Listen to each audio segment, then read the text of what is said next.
Хатан тулгуурлан хамгаалах үндэсний хөдөлгөөний ерөнхий зохицуулагч Жагар өнөөдөр улсын хурлын дарга өнхөлдөд хаягдсан нэгэн шаардах бичгийг өглөө. Тус хөдөлгөөний гол зорилго нь нийслэлчүүдийн амьдралыг их хундраг болсон туулгалд анхаарлаа хандуулахыг улсын хурлын гишүүд засгийн газрын сайд нараас хүсэж байгаа юм а.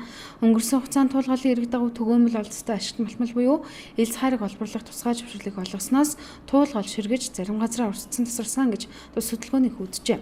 Тодорхойлбол 2005 оноос өнөө хүртэл туулгалын эрэг дагуу 64 тусгай зөвшөөрлийг ашигт малтмалын газраас аж ахуйн нэгжүүд олгосон. Энэ олон тусгай зөвшөөрөл эзэмшигчид туулын эрэг дагуу олборлолт явуулснаас олж туулгал 20-30 км газар тасарсан тухай хатан туулгуурлан хамгаалах үндэсний хөдөлгөөнийхөө ярьж байна. Тэд нийслэлчүүдийн хэвийн амьдралд болоод байгаль эхлээд онцгой хохирол учруулсан тусгай зөвшөөрлүүдийг нэн даруй цуцлах, туулгалд анхаарлаа хандуулахыг сануулсан шаардах хүчгийг улсын хурлын дарга болон нэр бүхий 11 гишүүнд хүргүүлжээ. Улмаар ирэх баасан гараг буюу 4-р сарын 22-ны нэгдсэн чуулган дээр туулгалын өнөөгийн байдлын талаар ярилцлага хэлцгийг хатан туулгуурлан хамгаалах үндэсний хөдөлгөөнийнхэн шаардлаа. За тэгээд туулгуурлын одоо энэ зайсан их тэнгэрийн амны харалдах бүх эргийг компаниудад өгцөн 7, 8га, 5гаар нь яахлаараа ард түмний өмчийг нэг хэдэн компаниуд эзэмшээд сууж идэв. Тэгээд тэнцэнэ зүгээрч байхгүй.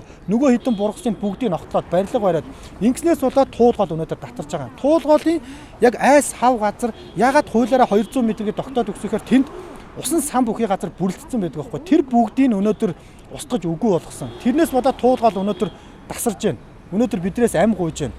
Өнөөдөр усны тухай болон урт нэртэй хууль зааснаар усны сан бүхий газрын эргээс 50 м-ээс доош гүйцэд болон гол мөрний татамд онцгой хамгаалтын бүс тогтооно гэж заажээ. Мөн усны сан бүхий газрын эргээс 200 м-ээс доош гүйцэд энгийн хамгаалтын бүс ус хангамжийн хүсрээс 100 м-ээс доош гүйцэд эрүүл ахуйн бүс тогтооно гэсэн байна.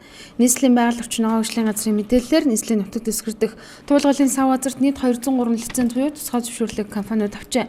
2014 оноос хойш шинээр 39 талбай тайгуулах зөвшөөрлийг нийслэлээс олгосон байна. Гэхдээ мэдээж туулгалын хамгаалтын бүсэд нэг ч хайгуулын болоод олборлолтын тусгай зөвшөөрөл алгаагүй гэдгээ нийслэлийн байгаль орчин ногоон хөгжлийн газрын хэлтсэн дарга Маратаа дутглаа. Тэрээр туулгалын гадаргын ус тасалдах болсон шалтгааныг хотын ундны усны хэрэглээ нэмэгдсэнтэй холбон тайлбарлав. Туулгалын 5 их усрын усны хэрэглээгээ нийслэлчүүд авдаг байна. 50 лицензийг хууль бусаар олгосон гэдэг юм бол байхгүй. Нийслэлийн засаг даргын зүгээс бол 2014 онд батлагдсан төгөөмөл арга зашид мөлтөмлийн тухай хуулиар 39 талбай дээр хайгуулын тусгай зөвшөөрөл олгосон. Одоогоор тэдгээр талбайнууд ашиглалтын тусгай зөвшөөрөл болоогүй. Хайгуулын шатндаа байгаа. Тэнд бол ямар нэгэн олборлолт хийгээд ямар нэгэн байдлаар байгаль орчинд одоо тухайн орчинд сөрөг нөлөө үзүүлэх үйл ажиллагаанууд бол хийгдээгүй. Энэ дөр бол ямар ч тийм байхгүй. Олборлолт хийж байгаа ажиллаж байгаа аж ахуйн нэгжүүд бол өмнө нь тусгай зөвшөөрөл авсан. Одоо буюу одоо өмнөх одоо ашигт малтмалын тухай хуулийн дагуу ашигт малтмалын газраас тусгай зөвшөөрөл авсан аж ахуйн нэгжүүдийн одоо үйл ажиллагаа явагдаж байгаа. Тэгээд одоо сав газарт байгаа болохоос биш яг голын хамгаалтын бүсэд орж олборлолт хийж байгаа юм бол бас байхгүй.